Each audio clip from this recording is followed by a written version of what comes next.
African elephants. These grey giants need a lot of food every day.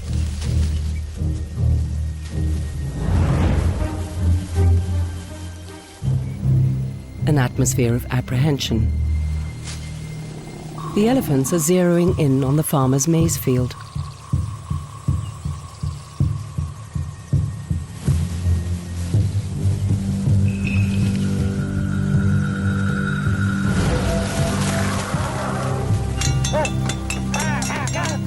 Desperately, the farmers create as much noise as they can to frighten them away.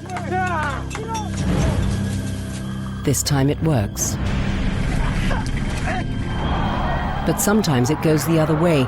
These clashes between man and wild animal are getting more and more frequent, with victims on both sides.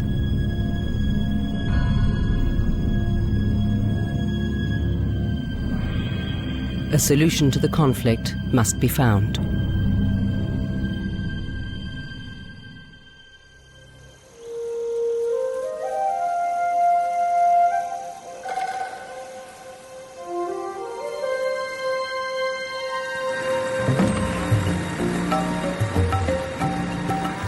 This is Ali Nkwabi on his way to a recent scene of devastation.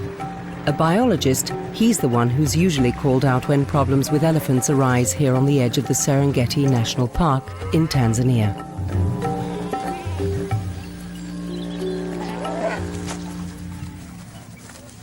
The farmer shows Ali what happened.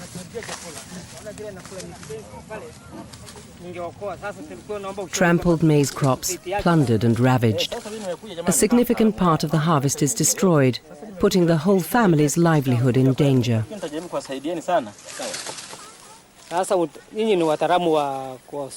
Do something, please. You're the experts. If you can't do it, then they should send soldiers who can protect us with weapons, so the elephants will go away.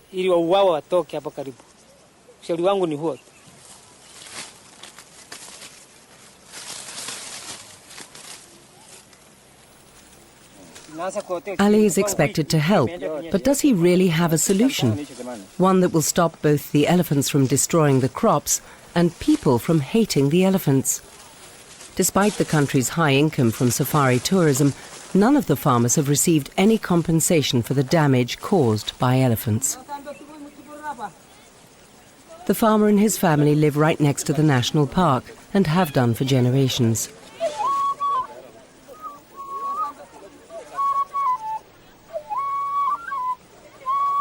More and more people are moving to the area, settling close to the nature reserve. Many hope to profit somehow from the abundant wildlife and the tourism it attracts. But the reality is quite different. The arid land yields little, and many are lucky just to scrape by.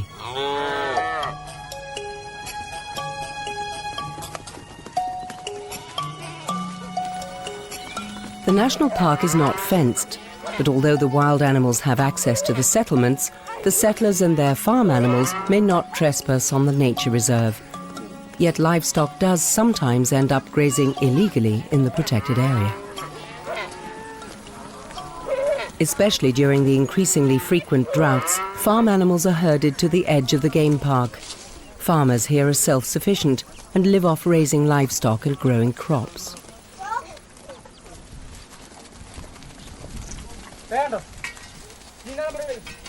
Often it seems that more resources are devoted to the game in the parks than the children living near them.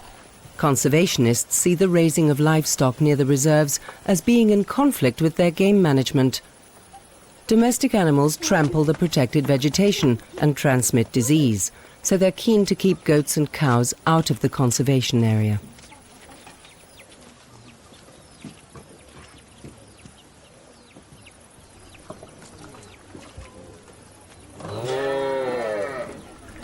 Many of the local inhabitants were forcibly relocated away from the Serengeti to keep the animal paradise intact. Conservationists are not very popular with them. They see game as nothing more than a white minority hobby and a threat to their existence. Farmers don't benefit from the wild animals. On the contrary, they suffer when the wild animals attack. There are tussles for food, water and land. Man and elephant increasingly encroach on each other's territory. In this East African animal paradise, there are around 150,000 elephants, and stocks are on the increase. The annual growth in numbers is thanks to strict conservation measures. The largest mammals on Earth attract tourists to the region, which earns good money for the government.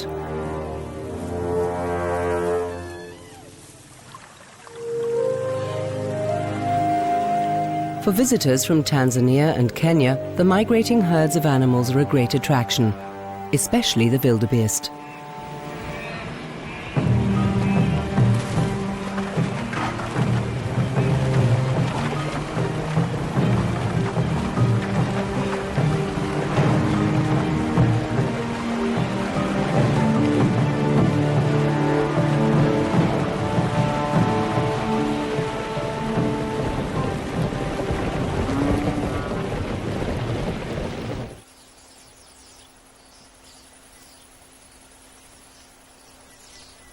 The Tanzanian World Cultural Heritage Site draws mostly wealthy visitors.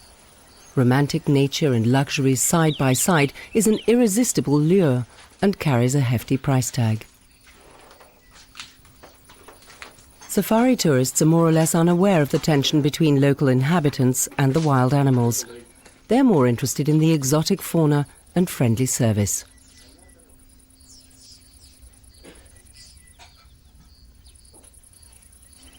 Visitors believe that they have discovered something here that has largely disappeared elsewhere. Apparently unspoiled nature where everything lives in harmony. A Garden of Eden.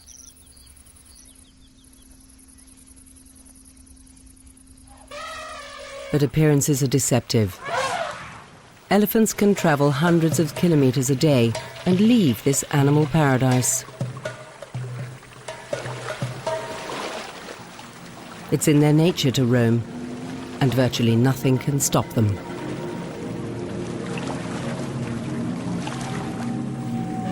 As attractive as it may seem to visitors, Africa isn't a zoo. Elephants need space. They're constantly on the move in search of water and food, ever since climate change started to bring years of extreme drought. Elephants know no borders and wander freely back and forth between Kenya and Tanzania.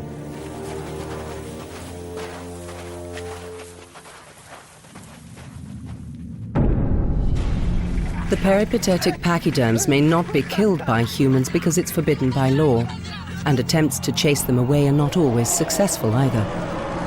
Animals that are attacked react aggressively. This means calling in armed game wardens.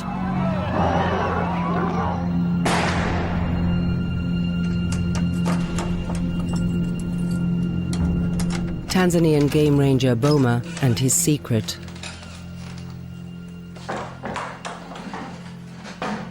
A pair of elephant tusks. This valuable ivory cannot be allowed to fall into the hands of poachers who would make a huge profit from it. The tusks are from an aggressive bull elephant that Boma had to shoot because it refused to be driven out of the settlements. The tusker had already killed several people. As required by law, the shooting is reported to the authorities. The ivory remains under lock and key. Tanzania is strictly opposed to trafficking in white gold. Men like Boma are sad when they have to resort to such extreme measures, but he knows that these are not just gentle grey giants. In neighbouring Kenya alone, 30 people a year are killed by elephants. One of them was Helen Muwari. She was 60 when an elephant attacked her. The mourning widower is a simple farmer, as was his late wife. She was buried on family ground by her daughters, granddaughters and other relatives, according to African custom.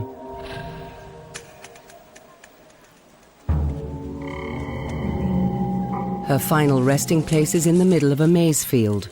Helen used to spend many hours working there before she met her death in the nearby forest. It's a tragedy that could repeat itself at any time because the family lives in close contact with these huge creatures.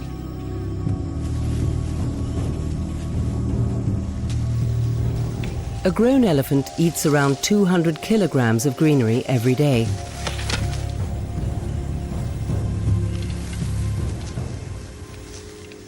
During the day, the elephants shelter in the shade of the trees, where people go in search of firewood. It's astonishingly easy to overlook these bulky animals lurking in the thickets, and that can be very dangerous.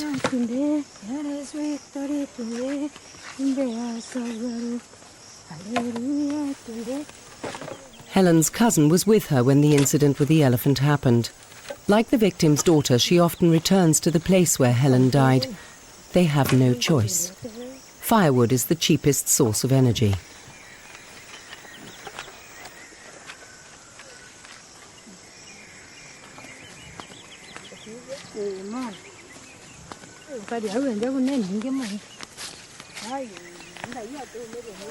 Ruth Mutsetse recalls her cousin's death in precise detail. We were collecting firewood. Suddenly an elephant came out of the bush. We ran away and were separated. I saved my life, but when I went back to look for Helen, I found a shoe here and her hat over there. Finally, we discovered her, lying on her back in the forest. That's the story of Helen.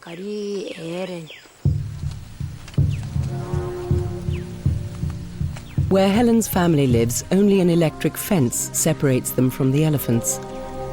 The animals shy away from the electric wires and keep their distance from the village.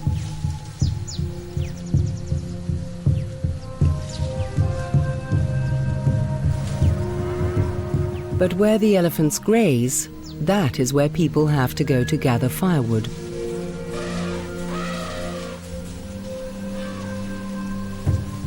Electric fences are complicated and expensive, and sometimes there's no power to run them. This barrier is only effective in a few places. The parks are too big, and many animals actually live outside the conservation areas anyway.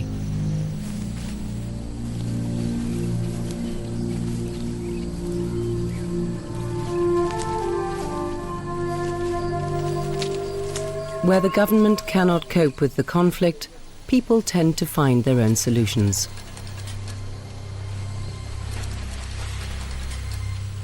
Poison-tipped arrows and spears designed to pierce thick pachyderm hides.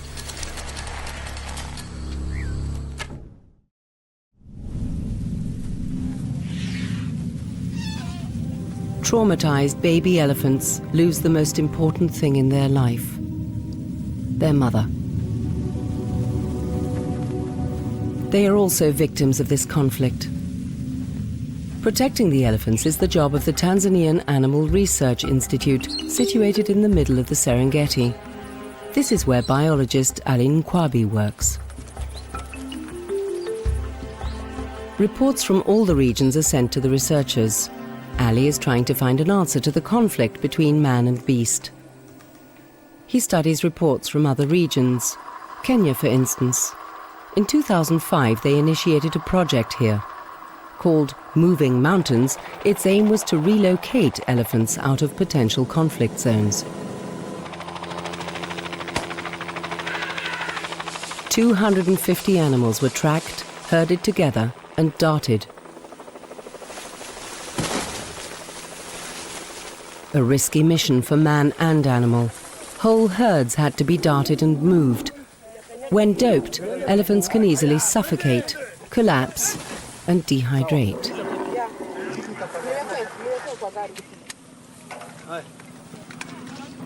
The elephant herds had proliferated too fast and were plundering the local residents' fields. So a troop of game rangers was called in.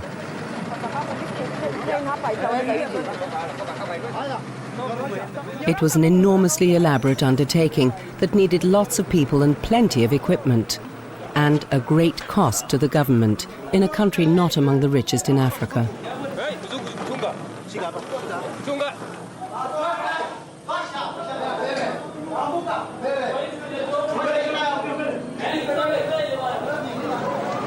But it was a signal to the locals. The government was taking action on their behalf, taking the unloved jumbos away.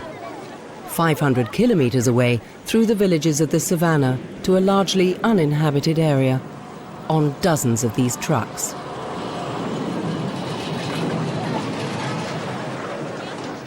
Ali is skeptical despite the mission's apparent success.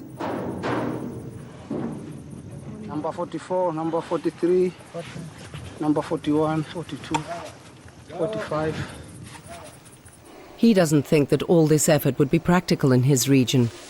Ali is looking for a simple solution using things that farmers have immediate access to. He researches further. At last, he finds something. The elephant's trunk has highly sensitive scent receptors, 100 times more sensitive than the human nose. Is there anything they hate to smell? A scent that will put them off the second they get wind of it. There is. Very hot chilies.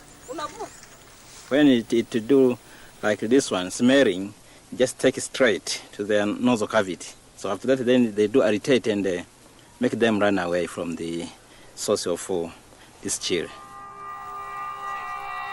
The shiny red members of the capsicum family as a bioweapon. But where to get the chilies from? Ali begins his search. The village markets near the national park have everything Tanzanians need for their everyday requirements. Ali talks to the stallholders, asking if they sell chilies. At last, he finds one that does. A strange sight for Ali. There's not much call for this spice in the East African cuisine. Originally, the chili came from South America. Ali buys up the stallholders' entire stock, but it still won't be enough for a large smallholding.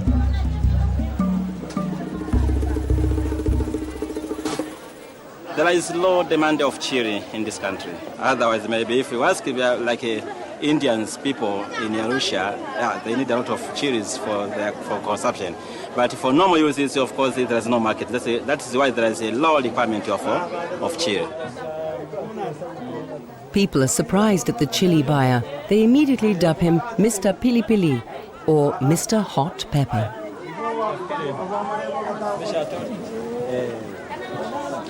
Together with Dennis Wrench from the Frankfurt Zoological Society, Ali plans his next steps. Nature conservationists support his chili project. With their help, Ali buys plenty of chili seeds from neighboring countries in preparation for setting up a plantation here. He wants to put up a fence, a pungently scented chili fence. Prior to this, they had only tried electric fences, like the one around Helen Mawari's family home.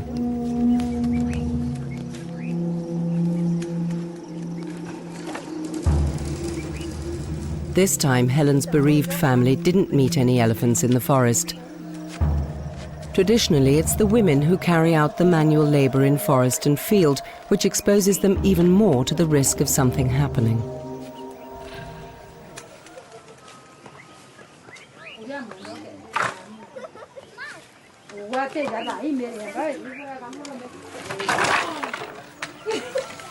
The extended family lives under one roof. Only by working together can they manage to survive. Helen's contribution around the house and in the field is sorely missed.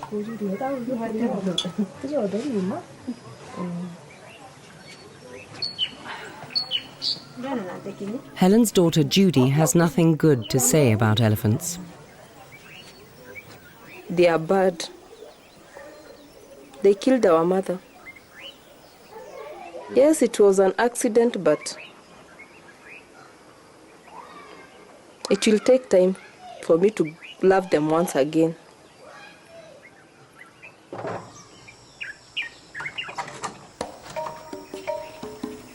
And then there are the victims on the other side, the orphaned babies who have to be taken in by Africa's only breeding station on the edge of the Nairobi National Park in Kenya.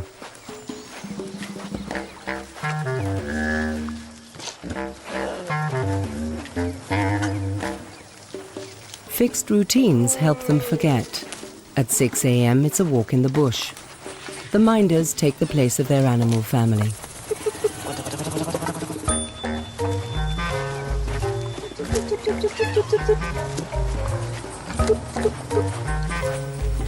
They lost their mothers because people wanted to get rid of animals in their vicinity. True to type, These little ones have long memories. They remember their loss. So whenever they come here, they get very much confused, fighting the keepers here. The keepers are behaving as friends, and yet they know that every human is an enemy. So there's that confusion within their mind, and they get a bit longer time to get well with the keepers, to calm down, and to accept the keepers as friends and not as enemies.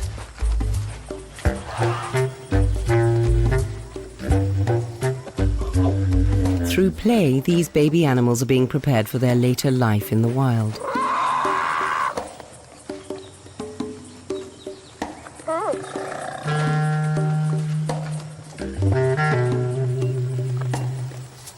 In the bush, they get to know nature at first hand. Scents, shapes, sounds, and tastes.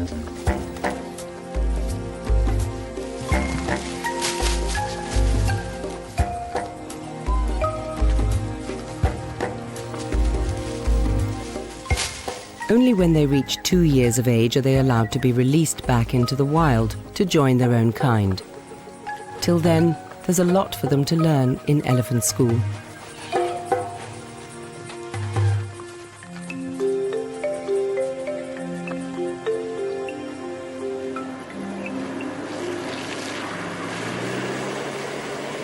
Back in his 4x4, researcher Ali Nkwabi is on his way to a plantation.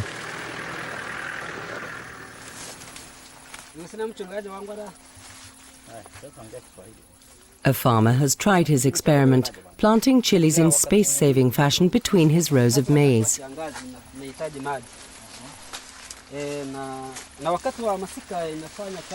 Ali is pleased. So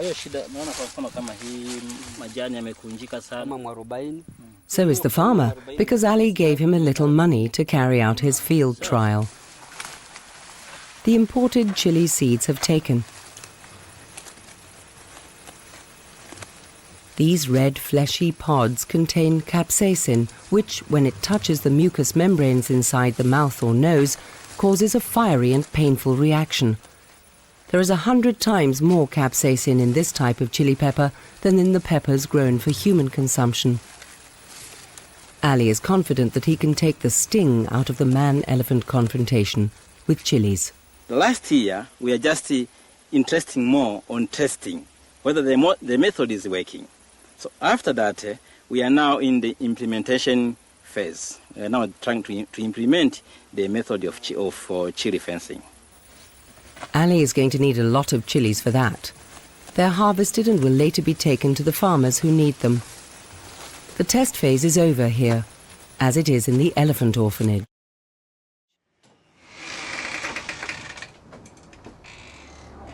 The orphanage's dispensary is where the keepers store all the medicines they need for the care of the baby elephants. Over the past 30 years, they've gained plenty of experience.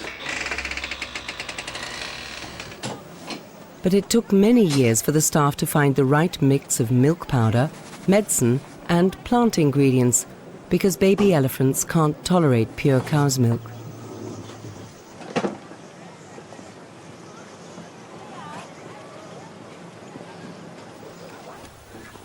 All the animal keepers live close to their charges. Their lives revolve around the young elephants. Several times a day, the orphanage staff prepares the most important food for the animals: milk. The proportions of the fat and protein content change in the mother elephant's body. The keepers try to replicate that as closely as possible. Every meal is tailored to meet the individual needs of the orphans. It's the only way to ensure a high survival rate. A food source at the edge of the Nairobi National Park naturally lures other animals in hope of a free meal: warthogs. But they get nothing.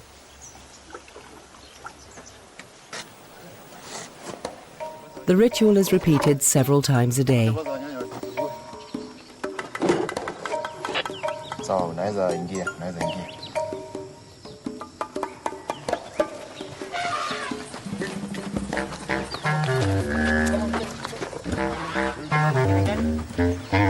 The Animal keepers know their charges, so every baby gets exactly what is on its own dietary plan.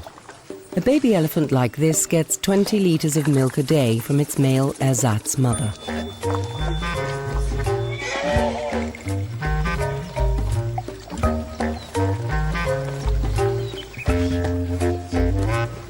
In the first year, they rely almost completely on the high-fat drink.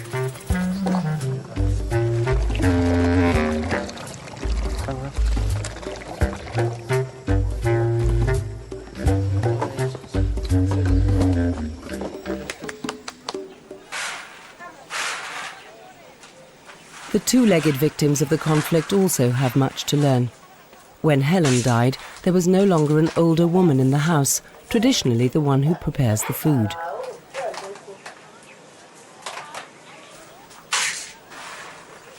Their grandmother did most of the cooking. Now, Laura and Melanie have to lend a hand as their mother prepares meals. So there's less time for schoolwork or playing. And the widower helps too. He toils in the family's sugarcane plantation.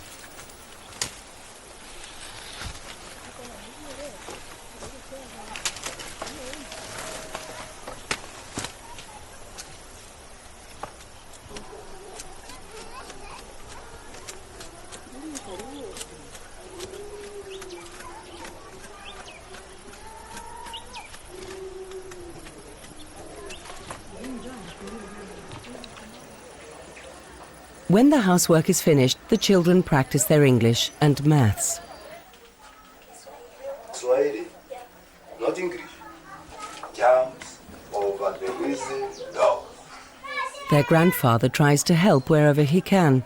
The children's grandmother used to help them with their homework. Now the old man has to step in and give them his support.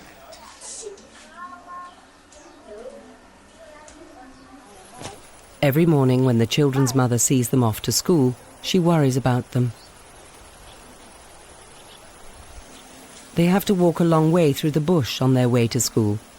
Their mother has told the children always to stay together for their own safety.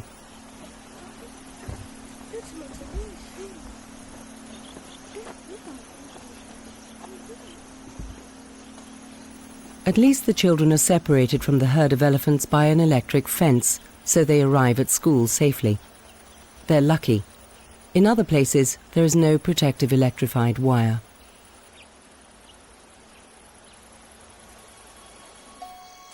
On the edge of the Serengeti, you have to find different ways of doing things. The actual frontier between man and animal has no electric fence.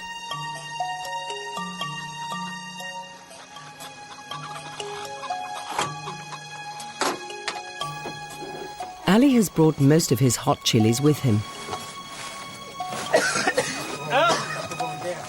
The nature conservationist wants to show the farmers how to protect themselves successfully against elephant attacks.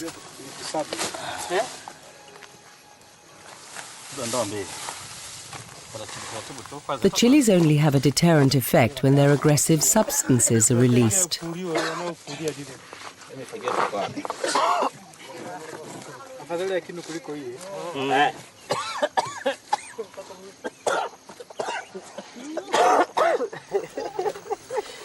Human noses also react sensitively to this biochemical clubbing of their olfactory senses. The men keep having to change shift as the fumes from the chilies start to burn their eyes and noses. The coarsely ground chilies are gathered up for the next stage in the process.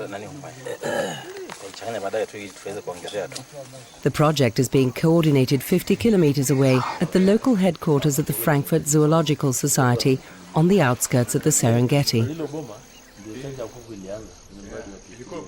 Local and international conservationists work together hand in hand here. They're trying to get rid of bad images to help both people and animals. American Dennis Wrench is alarmed. The regional news features increasingly frequent reports about conflicts between farmers and wild animals. Elephants in the maize field. Game rangers called upon to help have darted the animal in order to take it back to the wild.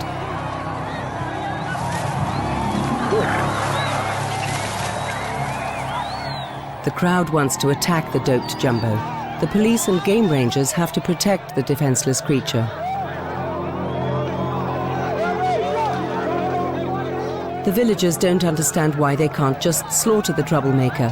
To them, the elephant is only a valuable source of meat. If the conflict comes from elephants eating crops, then maybe if people have a diversified livelihood, so they're not relying entirely on these crops, but have some other sources of income that they can rely on as a backup, that can also help. On the periphery of the protected area, population growth is running at 7% a year. Buffer zones between settlements and park are disappearing. The men from the Frankfurt Zoological Society are at pains to create alternative sources of income for the locals. They agree that the wild animals can only be properly protected if the inhabitants help. Dennis and his colleagues want to visit the affected families and find out for themselves what's going on. They drive to a place known as Poachers Village. There, thanks to conservationists, things seem to be changing somewhat.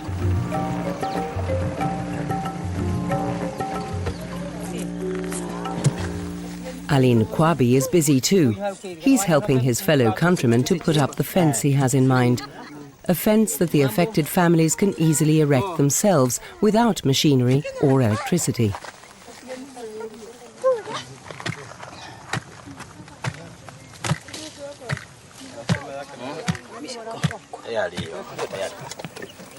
They use old motor oil which they get from the petrol station. Ali wants to stay and help, but then he gets called away.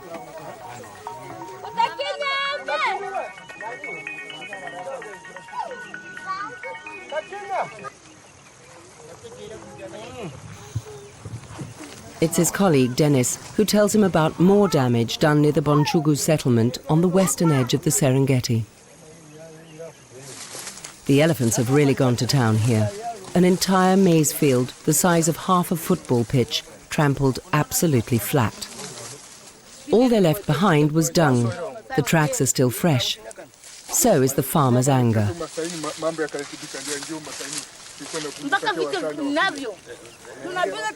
They just came and wouldn't be frightened away, she says.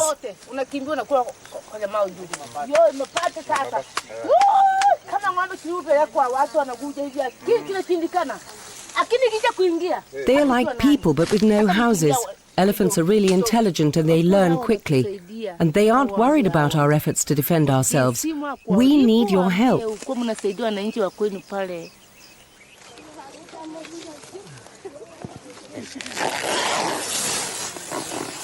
Ali's white flags aren't meant as a sign of surrender. On the contrary, he needs them as rags for his fence.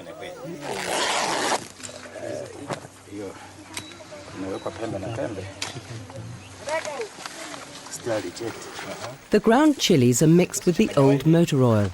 This binds the piercing chili odour for a long time.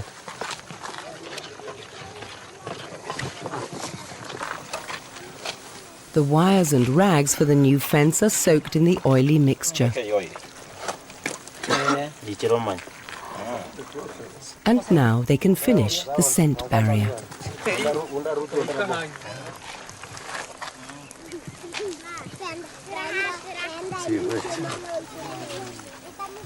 For European standards, it's not really a very clean solution to the problem, but priorities here are slightly different, and it's the most effective carrier substance for the chili smell available at the moment.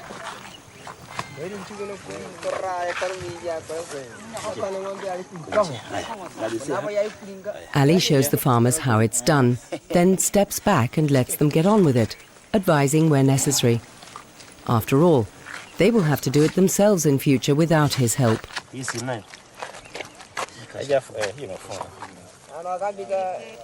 Every 10 meters there's a rag hung at elephant eye level, emitting its caustic odor.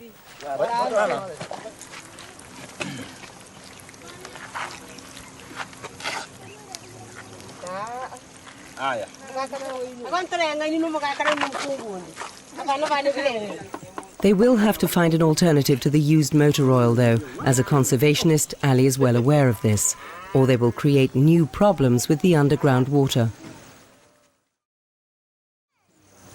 But first, they have to have a successful elephant repellent. The Chile fence runs for miles. And sure enough, from the neighbouring reserve with its high wild animal population, there are far fewer unwanted visitors.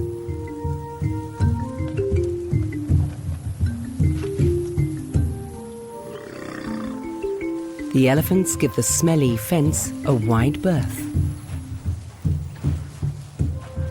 It's an encouraging start, and not the only success for both man and nature conservation.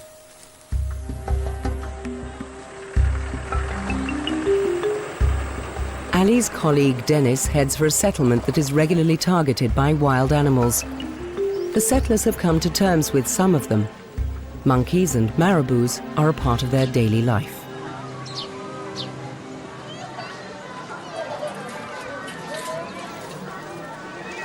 Almost everyone in the village has a relative who's been caught poaching. But things have changed. Dennis has achieved a lot here.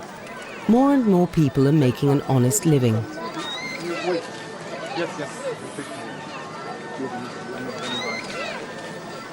One of them who benefits from nature conservation is Chacha. His small cafe is a rendezvous for the villagers who spend a little of their money here.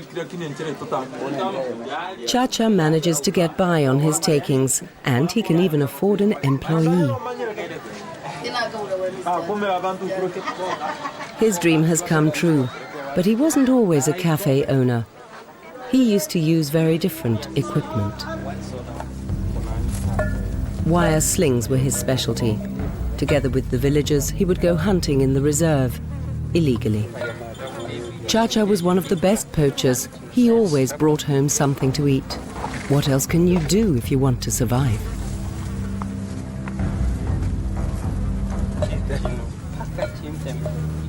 He still has his weapons. You never know what the future might bring. Hunting for survival is still one of the greatest threats to African wild animals.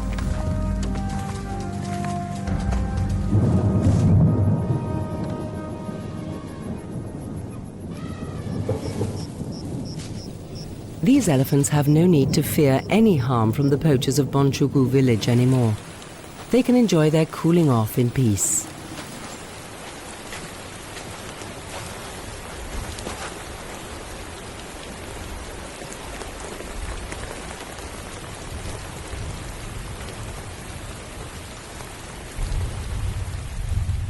Not far from the herd, the former poachers celebrate.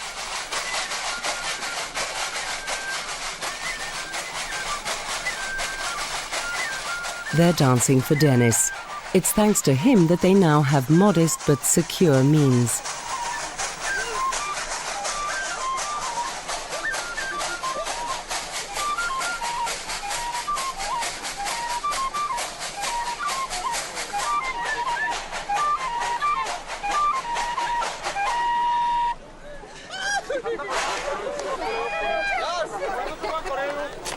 These former poachers file into the village church, not to pray, but for worldly reasons. They own a bank. They call themselves Kokoba. It's a synonym for Village Microfinance Bank.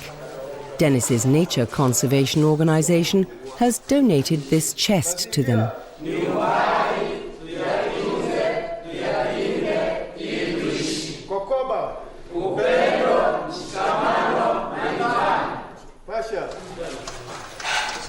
All the bank members, including Chacha, have had financial management training. Unlike many other places in this world, banking here is absolutely transparent. Everyone deposits a regular amount. The community then decides who gets a small credit, and the credit must be to fund a business or activity that is environmentally friendly. Chacha is now able to repay his credit from the profits of his cafe. Elephants have a high value here, on paper.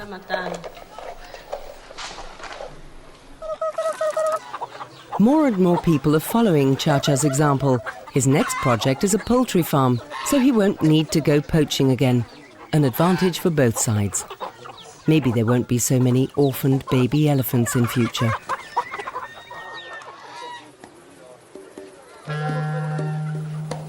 It's a costly business. Baby elephants with no mothers have to be cared for around the clock. Even when the little jumbo goes to sleep, tired out from the day's new and interesting adventures, the keepers have to stay nearby. The young animals need to feel secure. They're treated almost like humans.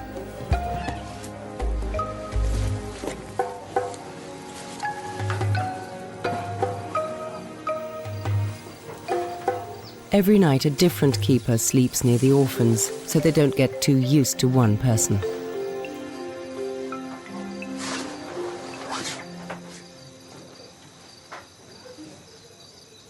Maybe he's already dreaming of being back in the wild.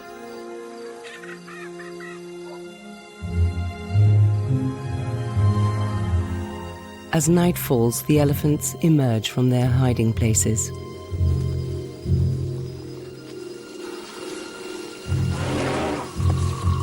They start to move closer to the settlements, especially if they have their sights set on a tasty delicacy.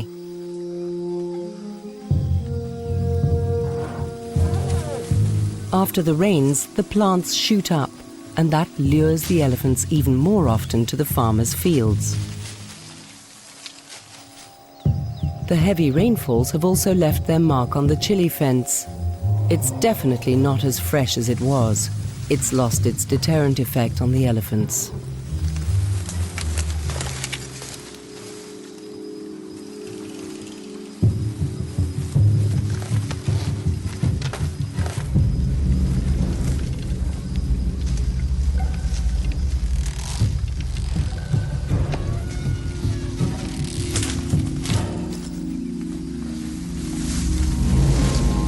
One after another, the elephants find their way onto the land on the other side of the washed-out chili fence.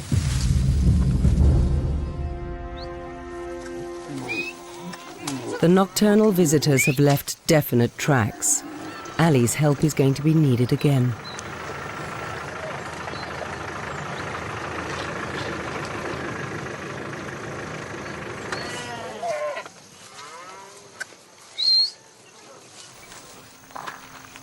The biologist inspects the damage. He's interested in the reason why these animals ignored the fence.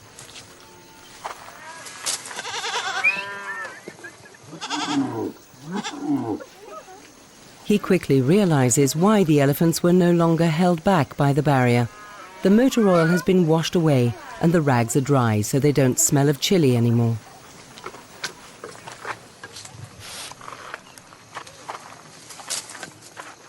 So normally we advise the farmers to replace after 7 to 10 days when it is raining. So when they do have a lot of oil, then they can do that. So now we are facing some problem of oil availability. We normally travel a long distance just to collect oil, they bring to the farmers, but when it is not available, then they can't replace the oil, and that can allow elephants to go through straight because there is no irritating smell of chili. As soon as they get more oil, the fence will go up again, because Ali wants to prevent more people like Helen falling victim to the marauding elephants. Helen's bereaved family goes to church. The preacher has invited them and their neighbors to a memorial service for her.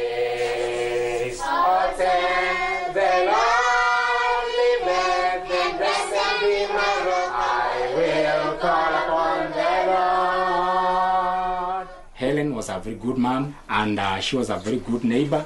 We want to pray that you bless them, that you glorify yourself with them, and we believe we can live together with animals. We believe that. We want to pray this, believing and trusting in Jesus' name. Amen. Amen. Amen. It's the elephant. Oh, wow. Daughters and granddaughters are only too happy to believe the preacher. They've heard about the orphaned baby elephants and want to visit them.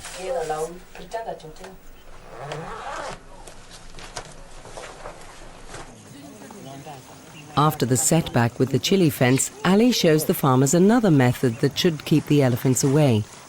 He goes in search of elephant dung. The men take him along to the farmer's little village.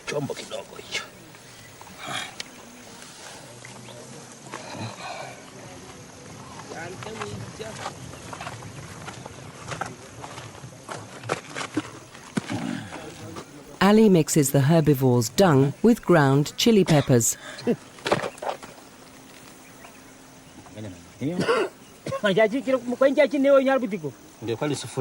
The mixture is then pressed into a form, like a briquette. Using the elephant's own waste against them? No, this is not our intention, but since it is the mode of feeding, that's the mode of feeding for elephants. He used to eat a lot of grasses, a lot of pieces of trees, whatever. He produced for its own, but for us, we discovered that it is something good for us to use to scare elephant. So I think there's no coordination. Yes. Dried in the sun, the chili dung pack emits its sharp odor better than cow dung briquettes.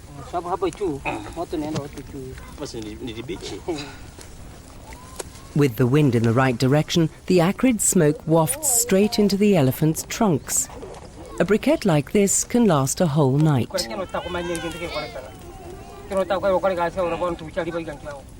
Despite the doubts of some, these smoking briquettes do what they're supposed to. The elephants near the farm have had a trunk full. They're off.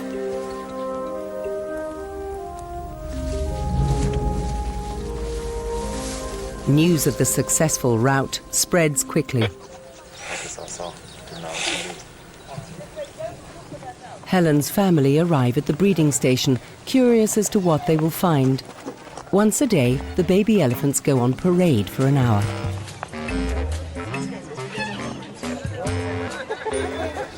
Many children in East Africa don't get a chance to get this close to elephants.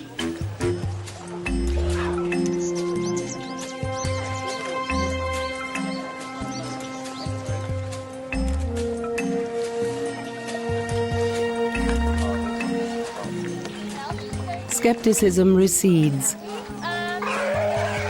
but respect remains. And sympathy grows at such close quarters. The keepers capture the visitors' imagination, telling them the baby elephant's sad stories. Kawaida ndovu wanastahili wafunikwe kwa sababu wanashika pneumonia. Elephants aren't monsters that deliberately attack people and their property, explain the animal conservationists. They're just creatures who want to live in peace.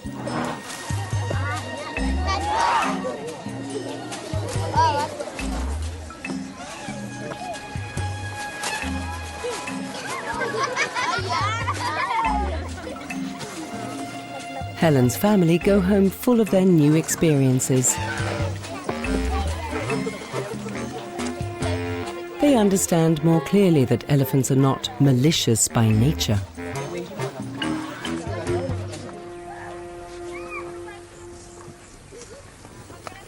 Outside, at the edge of the reserve, efforts will be made to allow elephants and people to avoid each other peacefully. The farmer is already sowing his own chili seeds, so he always has enough fuel for his biological weapon. But there is still a long way to go before people choose just to chase elephants instead of killing them. I'm trying to encourage them. Please understand that those resources, elephant and the other animals like lions, wild dog, they are part of your resources. So you have to take care of. That is why I'm saying I'm happy for that, because I'm trying to inseminate both sides. The importance of our resources, and also how can we overcome such a wildlife conflict. The number of farmers using Ali's methods has grown. In many places, it has reduced the elephant problem to a minimum.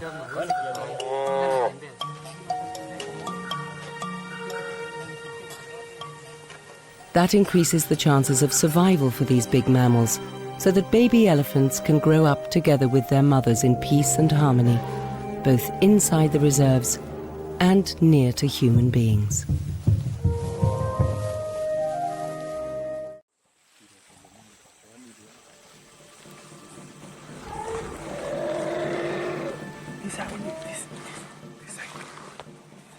In May 2016, a researcher is attacked by an elephant. A ranger fires shots to drive the animal away.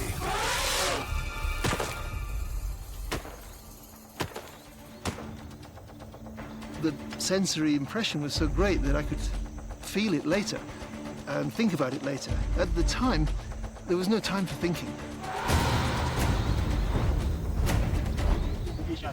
Ian Redman is injured. How severe is still unclear. A colleague films the first minutes after the accident. Ian had named the lead cow that had attacked him Kali. Her image is burned into my retina. Yes, I would recognize her if I see her.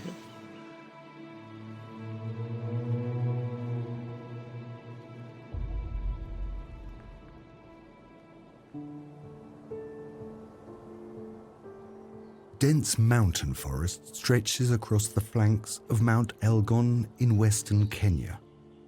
This is Ian Redman's area of research. The biologist has been on the trail of an extraordinary elephant population for decades. April and May are the rainy months. During this time, waterfalls and streams form everywhere. The inhabitants of the forest enjoy this to the fullest, knowing it will soon be dry and hot again. Flying foxes are living in the caves. To find food, the herbivores fly out into the dense mountain forest. A special cosmos has formed here. Animals are hard to spot, except for the jumping mantle gerezas. Zebras hide surprisingly well in the dense green. And even the elephants seem almost invisible in the thicket. They retreated from the savannah into the forest a long time ago.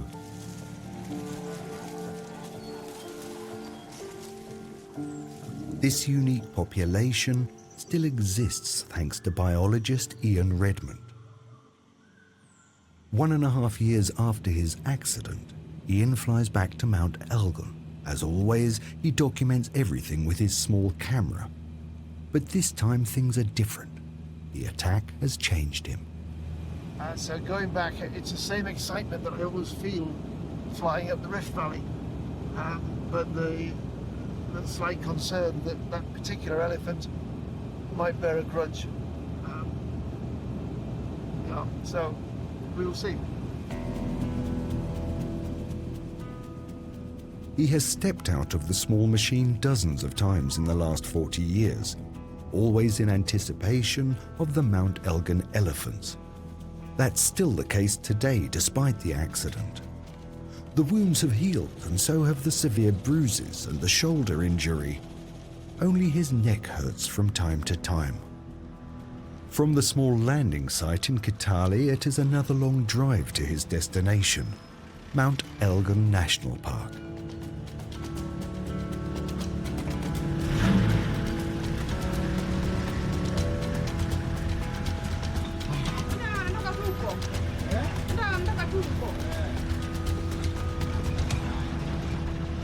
Nice to come home.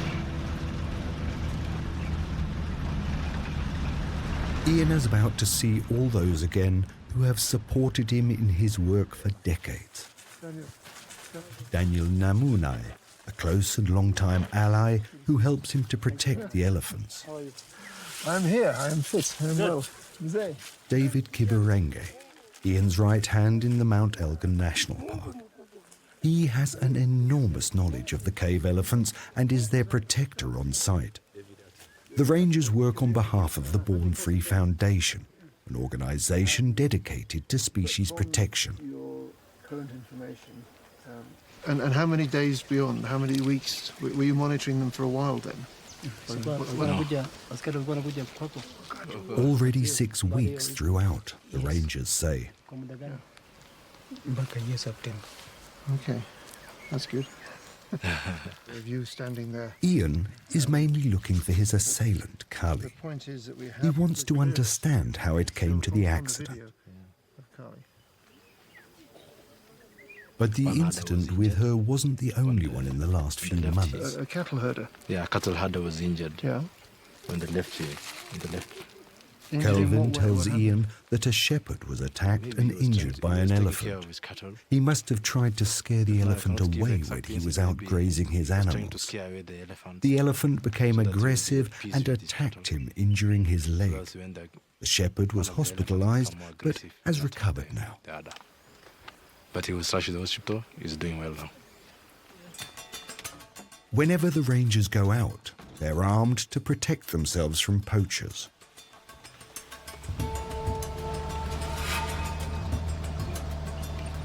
In the 1970s, there were still 1,200 Mount Elgon elephants.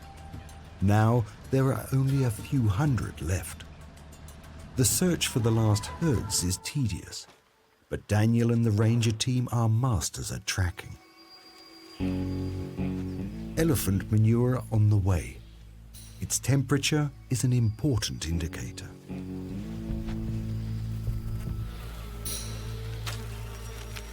It's still very fresh.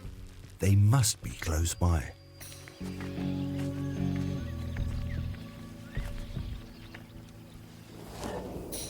Using ash, the rangers check the wind's direction in order to get within viewing distance of the animals.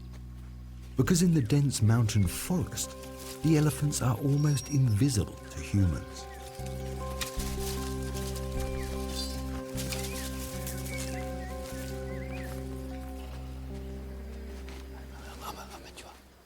Daniel signals the rangers to take cover. And then the first Mount Elgon elephants appear, eating peacefully. They are slightly smaller than their relatives from the savannah.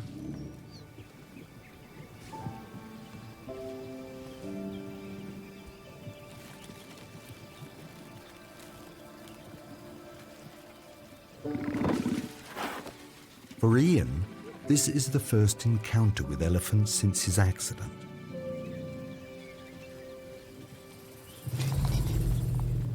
Ian and his team have been noticed. The lead cow has discovered them. Like a year and a half ago, Ian can't put down the camera. He documents every behavior detail. For a moment, he's reminded of the attack.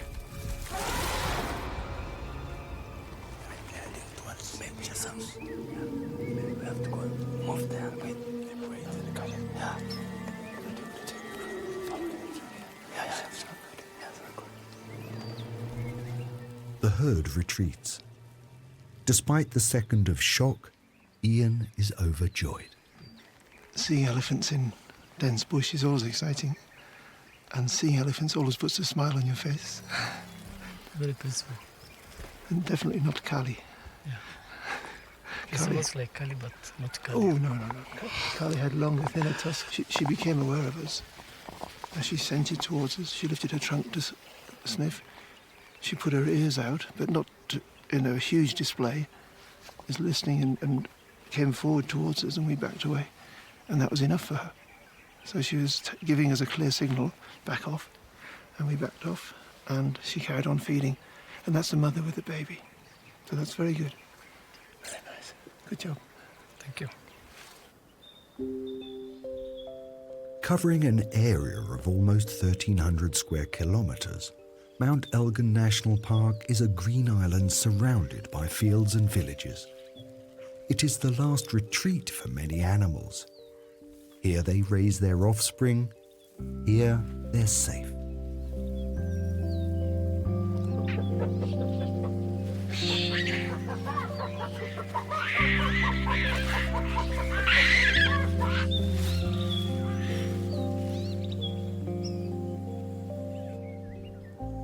At 4,300 meters, Mount Elgon is one of the highest mountains in East Africa.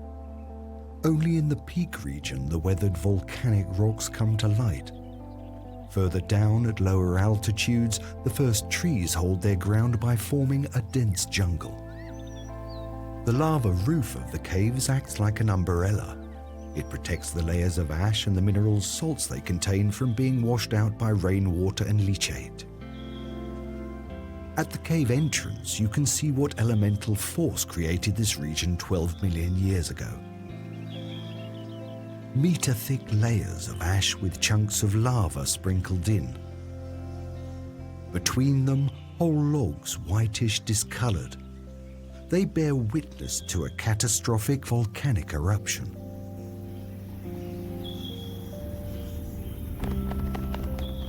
The caves offer an ideal habitat for the red-winged starling. Through weathering and breakage, niches and holes have formed in the old tree trunks. The nests of the red-winged starling are safe here.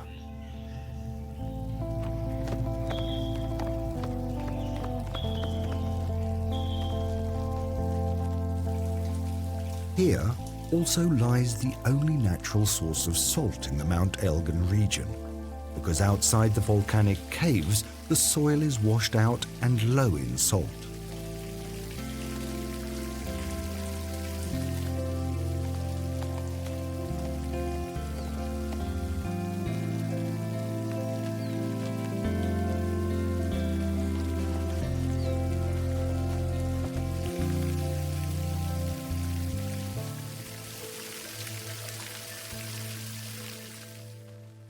"40 years ago, Ian Redmond began studying a phenomenon.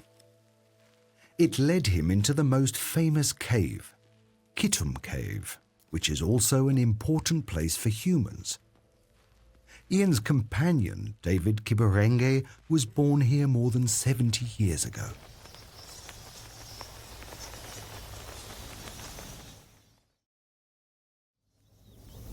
You come down the steps from the warmth of the sunny forest, and this cool, dank air meets you. So it feels nice to come into the cool, but then the smell of the mixture of bat guano and elephant dung, it might not sound like a wonderful smell, but you soon get used to it, and then it's very characteristic. Ian began his research in the cool seclusion of Kitum Cave. Locals had told him about mysterious scratches on the cave walls.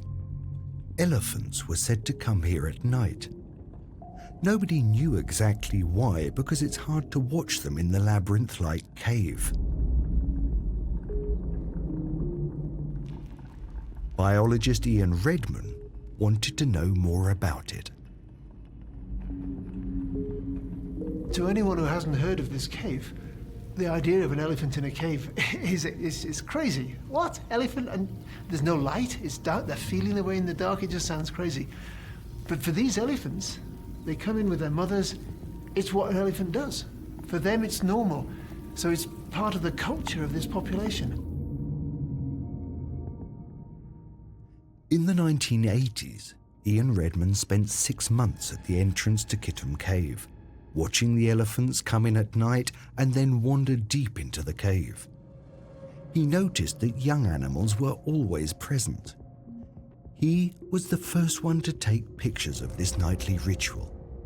The cave seemed to hold a vital secret for the animals. Why else would the giants wander through the impassable terrain and leave scratch marks on the walls?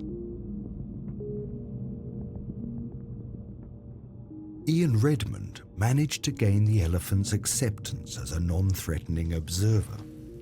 That way, he was finally able to uncover their secret.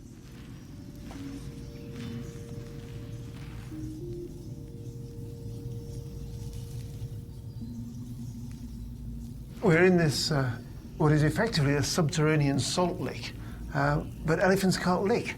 Their tongue is behind a huge trunk and tusks, so they have to use their tusks that you can see here to chew. This is hard rock, you know, my panga barely makes a dint, and yet they've got the pressure to push the tusks, break off little bits, then pick them up if they don't catch them, and put them in their mouths and eat the rock. And they're not hitting the rock, they're just pushing, and then their tusk skids and sometimes punches a hole. But yeah, it is an amazing sight. Just like cows on the pasture lick salt, Elgon elephants need minerals to survive. Their plant-based food contains too little of them. But the salty ashes provide plenty. Within thousands of years, they have created a gigantic cave system through their mining activities. And they communicate themselves using these low rumbles. Now what we hear is a rumble like,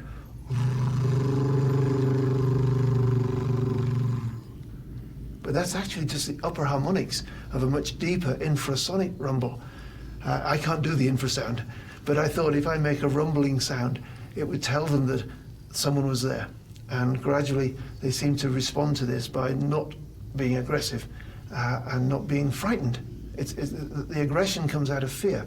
And if you can win their trust, then you habituate them to the presence of a harmless observer. For many years, Ian has been communicating with the cave elephants in this way. There were never any problems. Can you ask, I'd really like to know David Kiburengi tells Ian that the locals also get along with the elephants. For a long time, they even shared the cave. The elephants as salt-hungry miners, the locals as the cave's inhabitants. The remains of a cattle shed. People moved to this dry place with all their livestock and belongings. Until today, the Kitum Cave is of special meaning to the locals.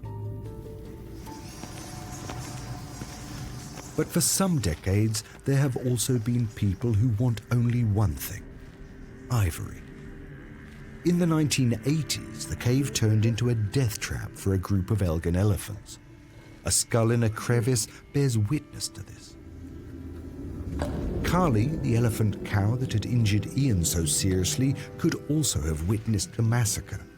She was probably only a few years old at the time. Poachers in 1987 sat on top of the cave, and when the elephants were coming into the cave, they ambushed them and just fired machine guns. Wounded a lot of elephants, and I came in 1987 and found several dead animals, one of whom I think was Charles, who I photographed tusking just around there, and his face had been sliced off, but in a clean plane. So that suggests you're someone with a chainsaw. Quick and efficient. Elephants remember those that killed a fellow elephant. The survivors of this massacre still associate the smell of people with danger. The many terrible experiences with poachers that the elephant researcher has had over the years brought him to initiate a spectacular action.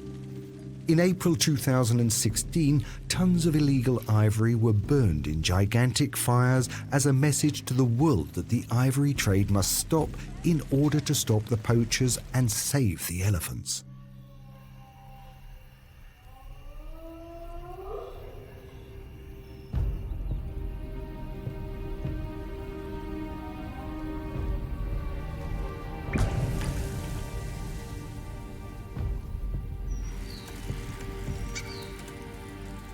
Mount Elgon National Park is an exceptional place, in part thanks to the elephants. The rock hyrax, who live in the crevices near the cave entrance, benefit from the elephants' cave visits. After an extensive salt feast, the pachyderms regularly leave behind their excrements. They fertilize the soil and thus create the basis for many herbivores. In the morning hours and in the late afternoon, they eat their fill in the lush greenery. They are not particularly choosy, as long as it's fresh and vegetarian.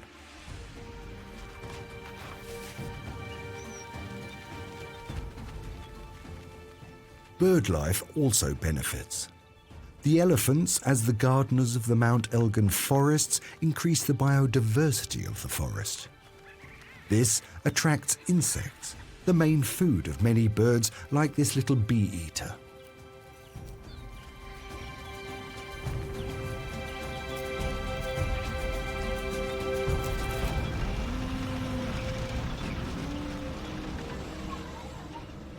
In the surrounding area of Mount Elgon National Park, the world looks different. Agricultural land as far as the eye can see. People here live self-sufficiently. They clear the forest and plant fields. Ian knows that they have been coexisting with elephants for centuries. The locals have not been the reason for the aggressive behaviour of the elephants, and yet here Ian was attacked by Carly.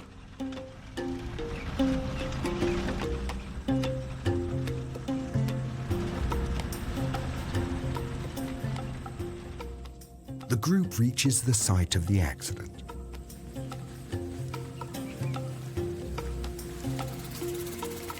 Ah, they were crossing up there, yes.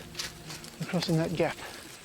Okay, this looks, this is like the video I've got in the Majani Sawaya video. And Dovo and Apita, and the Vuka Huku. When Ian Redmond and his team filmed the herd of elephants here in May 2016, the lead cow suddenly turned around and ran towards him. I remember looking over my shoulder and seeing this magnificent sight of an elephant athlete in full flight with the advantage of running downhill. She hit me, and I've got a vivid sensory memory of when her face hit my hand.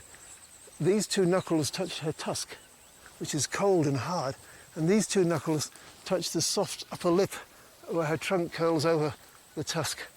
And the impact knocked me over backwards into a backwards roll. My feet went up, but I didn't go sideways. I went straight over. My feet hit her chest.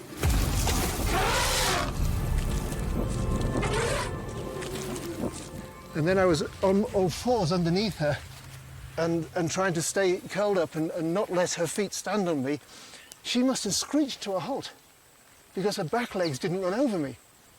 You'd think that an elephant running downhill, hitting someone, would just keep going. But she obviously screeched to a halt with me still underneath her.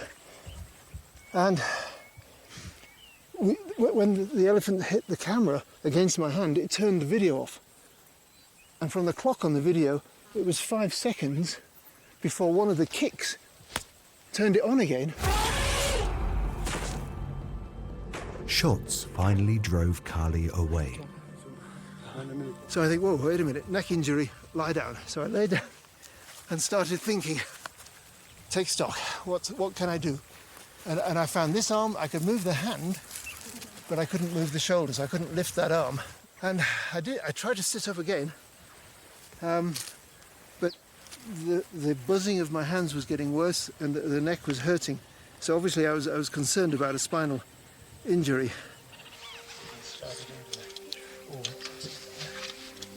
That was all right. This arm is good. Okay, good news. Yes. Leg, good. Good news. Oh, back, hurting. Leg, good news. As I did the backward roll, by chance, her foot was holding my shirt down.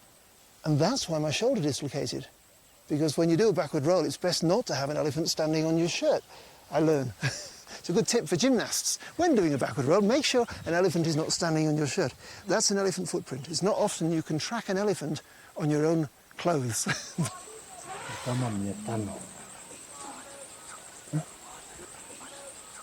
I don't blame Carly. You can't blame an elephant for being an elephant.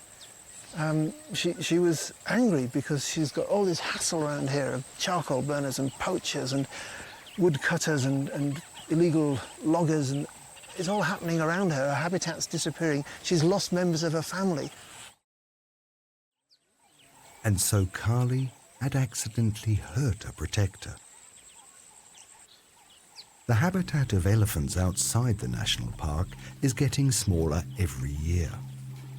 Slash and burn farming, which has been practiced here since time immemorial, drives out and injures animals. It is a constant struggle for living space between humans and animals. It's quite depressing to see how isolated the Elgon elephants are.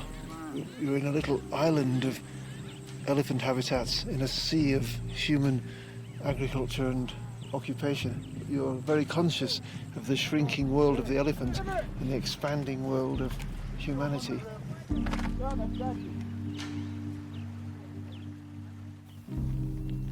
At the borders of the national park, where the jungle has been replaced by arable land, the influence of humans becomes visible. It's not just a competition for food and living space. With his thermal imaging camera, Ian Redmond can show the land that man had cleared is much warmer than the forested national park area. The farmland is literally glowing.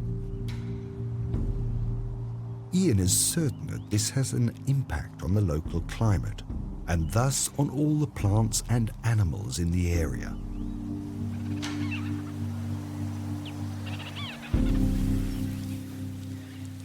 Ian was told about an elephant carcass found in the Mount Elgon area. He immediately thinks of Kali.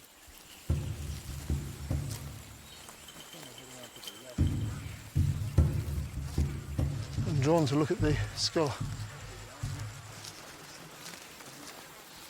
But this one was a bull in his prime. Look at this. They were in such a hurry that they didn't cut out the bone of the face and left half the tusk in, well, not half the tusk, the top quarter or so of the tusk, which was up into the skull. People who value ivory wouldn't do that. But these are people who are in a hurry, breaking the law, and value money.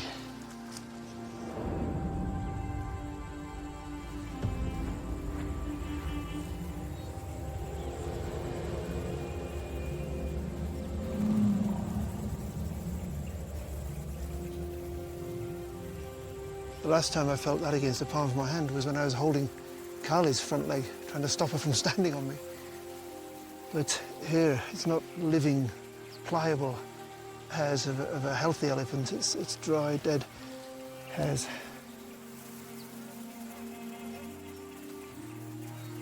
China has closed its ivory markets at the end of 2017. The UK is tightening its regulations so that even old ivory isn't being traded because it can be mixed with new ivory. And yet this has just been killed. There's still a demand. Some people are still buying elephants' front teeth. It's illegal. And I guess the message I would say from the carcass of this elephant is, if you have ivory in your home, and if you buy it and put it on your mantelpiece, it's no longer a status symbol. What you're saying is, I support organized crime, the killing of elephants, and the murder of rangers and customs officers that are trying to stop this trade. It stinks in every sense.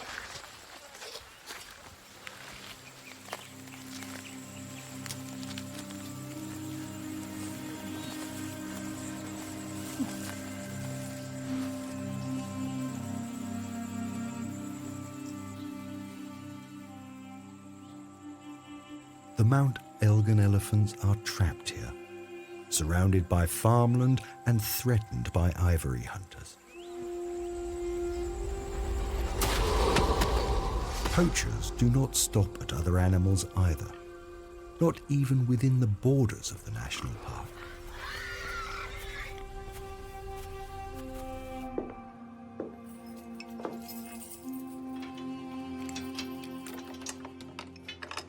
Ivory of poached elephants from the whole area is secured and stored in the park's evidence room. The large tusks weigh more than 20 kilos.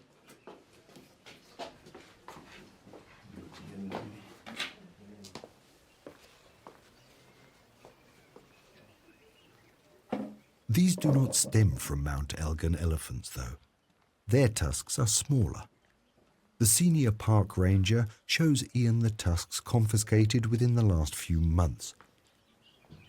Although the price per kilo for ivory has more than halved within 3 years, poaching continues.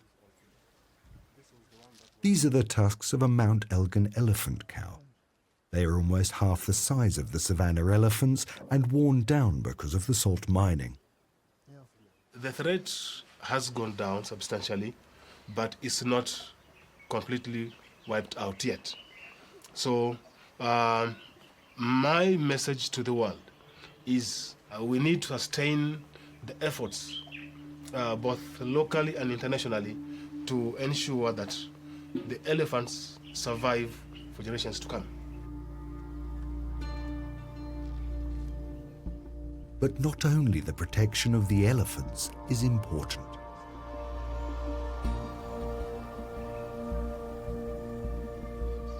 At Mount Elgon, everything is connected.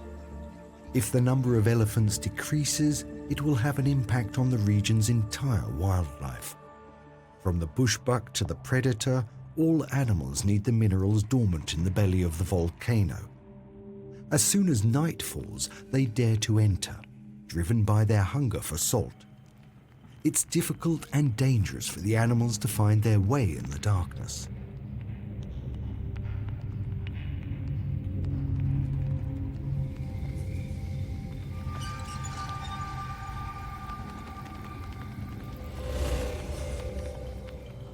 Tonight, a genet also looks for prey.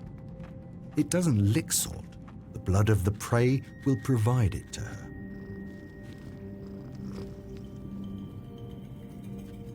Small vertebrates make up its menu.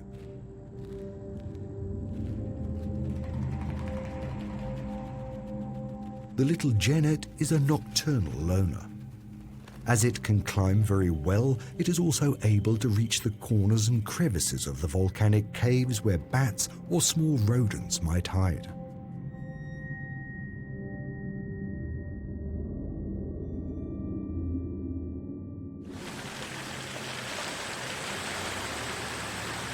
Ian's search for Kali continues, driving him and his team of rangers across the national park and beyond its borders, to where the settlements begin and where the accident happened.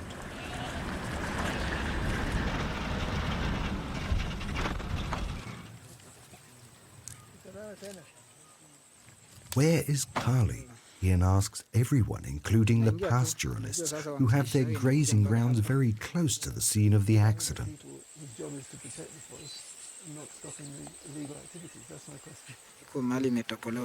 One of the men has news for him. Carlos feels that Kali, the elephant, and her family are ones that have become particularly aggressive. And he said that Kali has a little hole in her ear, and he postulates that might be a poaching attack where she was injured. So she has personally been injured by a poacher and probably seen members of her family killed by poachers, and that's why when humans make her stressed, she reacts with anger. And it's a reasonable hypothesis. We can't know what's going on in her mind, but you put all these bits of information together, and that's the picture that emerges. In their search for Kali, Ian and the rangers have found new hope. A herd is supposed to be approaching the Kittim Cave. For weeks there has been no sight of elephants there. The animals must be hungry for salt. Stop, stop, stop, stop!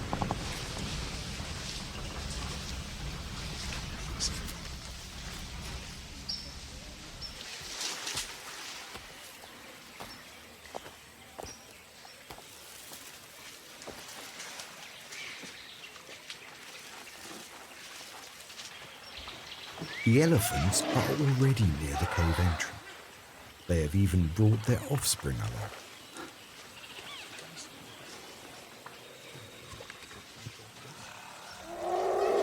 It will learn to continue the old traditions of the cave elephants.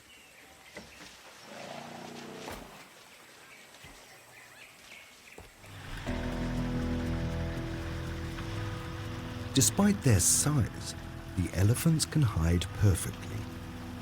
Often enough, the rangers drive by very closely without even noticing them. The pachyderms disappear completely in the green thicket. Giant trees dominate the landscape in Mount Elgon National Park. At a height of just over 2,000 meters, the mountain forest begins, reaching up to an altitude of 3,000 meters.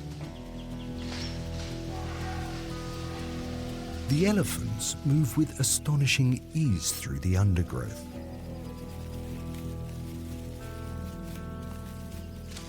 They consume up to 300 kilos of food each day.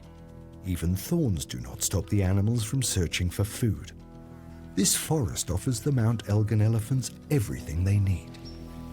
the loss of forest is not just oh, what a shame, the trees are very nice. And the loss of elephants is, oh, what a shame, the elephants are really nice, we like elephants. Elephants are the gardeners of the forest. They eat the fruits and the seed pods, disperse the seeds for the next generation of trees, which are then involved in the water cycle, putting water vapor into the atmosphere, cooling the surface of the mountain. And all that is being reduced with a little pocket of forest with a small population, maybe 200 or 300 elephants. We have to protect what's left.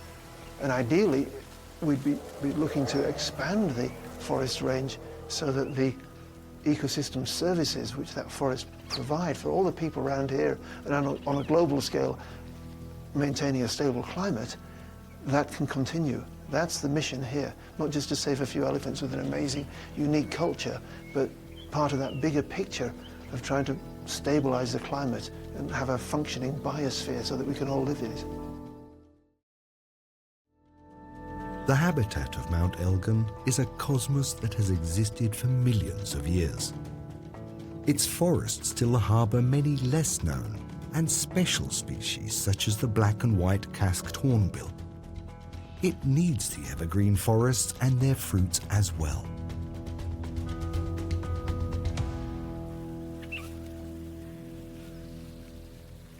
Waterbucks are still common here. Unlike the dry savanna, the humid Mount Elgon forests are an ideal habitat for them.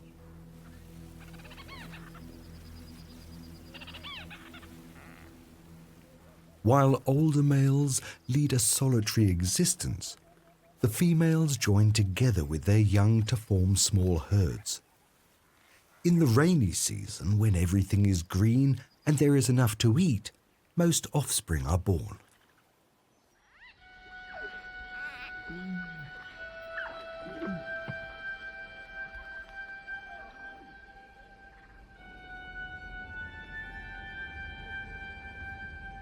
On this night, expectations are high that the elephants will enter the cave. Ian and the rangers have decided to wait near the Kittum cave.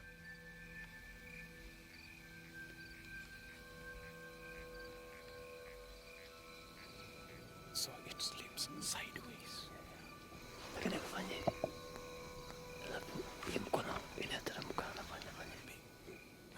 David Kiburengi, in particular, has a keen sense for elephants. It is near. It's coming now.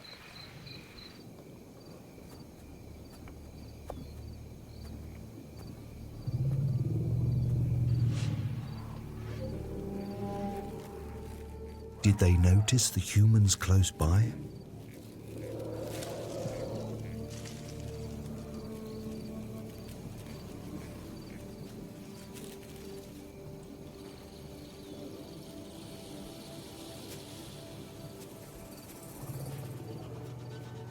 In the dark, the men must be especially careful.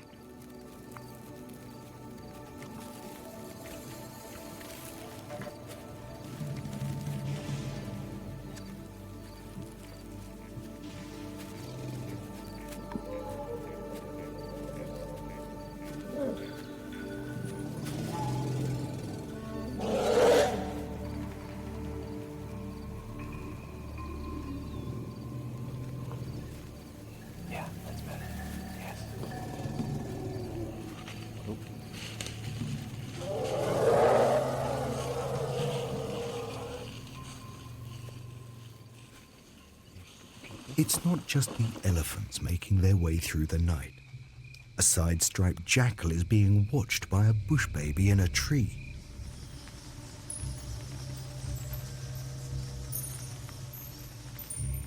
Plant eaters, such as the bush bucks, which cannot break any rock themselves, lick the crystallized salt from the rocks. And then they appear. The cave elephants on their way to their workplace deep inside the volcano. They still have to conquer a distance of over 200 meters through a pitch-black labyrinth until they reach the salt deposit.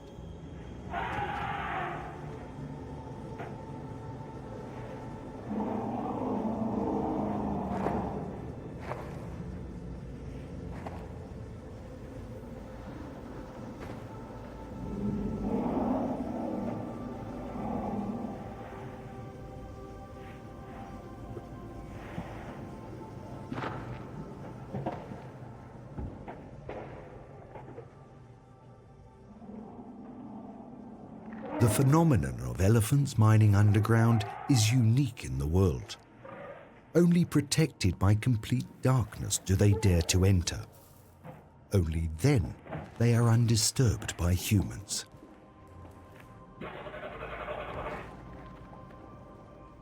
Today, they are even more cautious than in 1987, the year the massacre happened.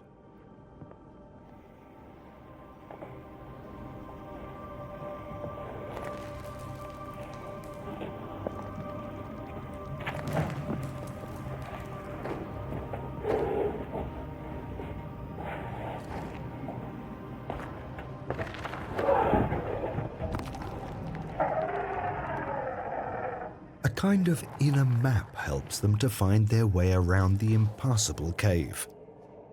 Information about paths and salt deposits has been passed down from generation to generation, probably for thousands of years.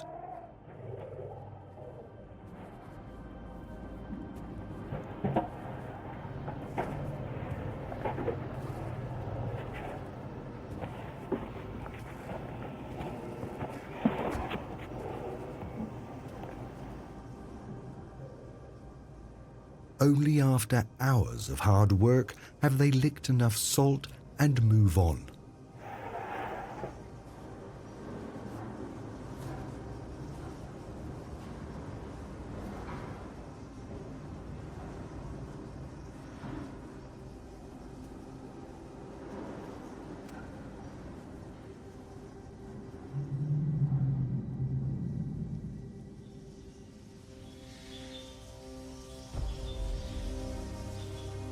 At dawn, the flying foxes and bats return to the caves of Mount Elgon. They also ate their fill at night, but instead of salt, they prefer flowers and nectar. The carnivores amongst them have eaten the elderly, sick, or injured. They are the health police of the Mount Elgon forests and play their part in the survival of this ancient forest.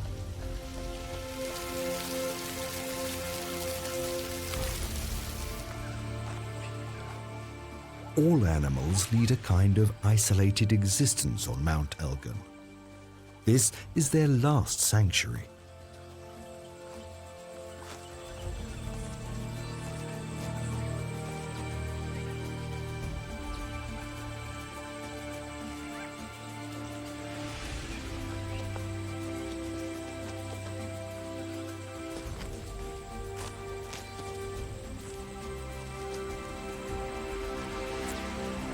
Far too few people are aware that this mountain forest is also the water reservoir for the whole region.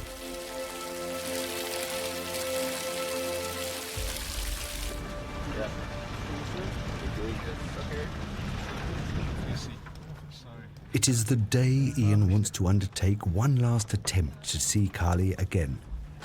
Suddenly, they can't go any further. Luckily, it's just a flat tire. No wonder, considering the bad roads. The rangers quickly solve the problem.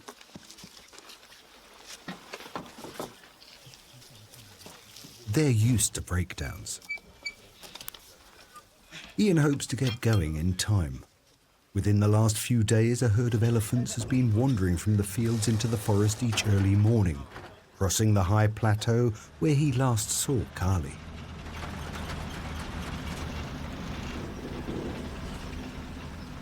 Ian and the rangers are once again back at the scene of the attack. And they are in luck. The elephants are here.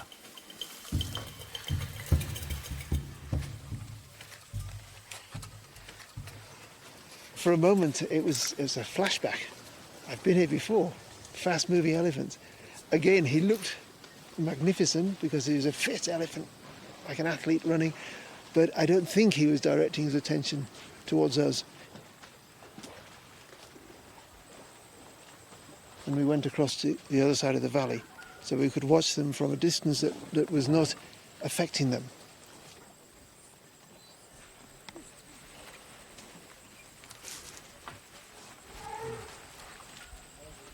I haven't definitely identified Kali yet.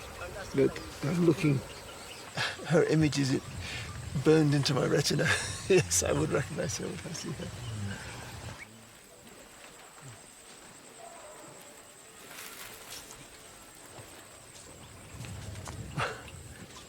I'm really happy to be here observing this almost idyllic scene of elephants feeding and jousting and playing and resting over there, and people standing watching them, and it looks like there's no animosity at all.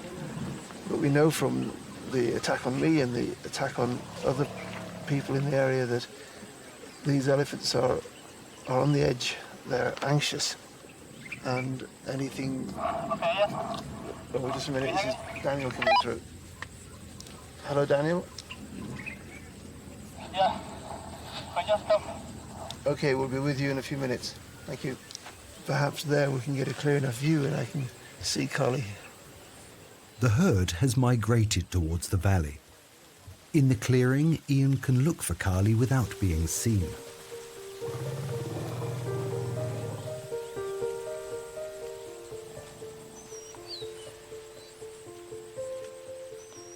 Peacefully, a mother moves across the clearing with her calf, but it is not Carly.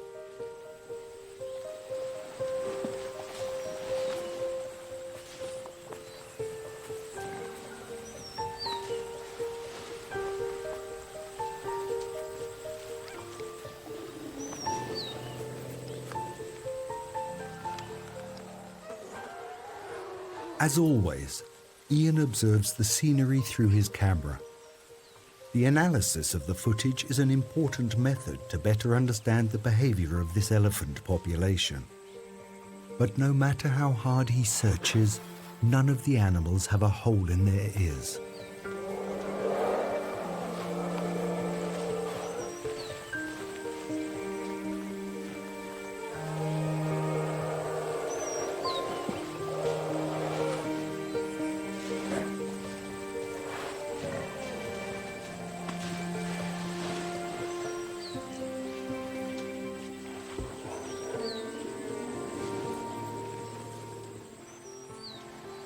Suddenly, the mood changes.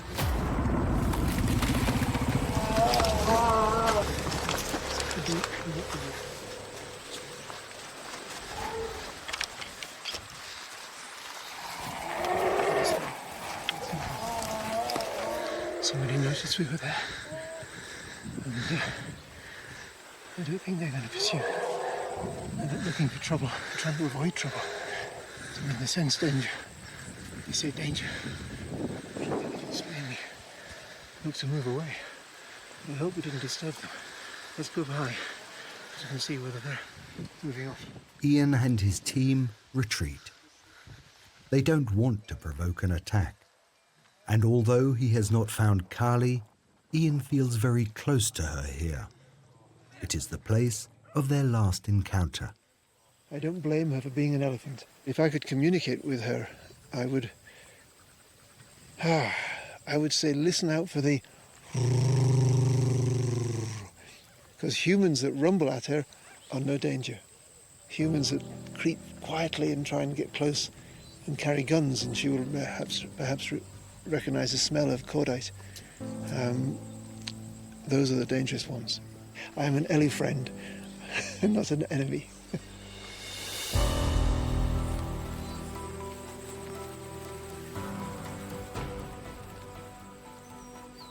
For Ian Redmond, the encounter with Carly is much more than just a painful accident.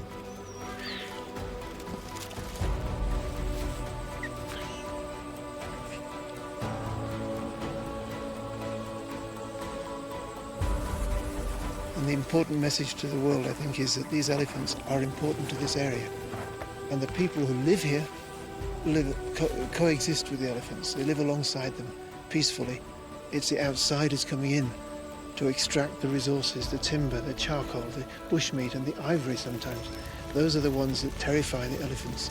So we need to stop the illegal activity, and then the legal, peaceful grazing of cattle can go on. And this amazing location where people and elephants have, for many, many years, lived peacefully side by side, can continue in that way. If the cave elephants and the other inhabitants of the Mount Elgon region have a chance of surviving, then something has to change.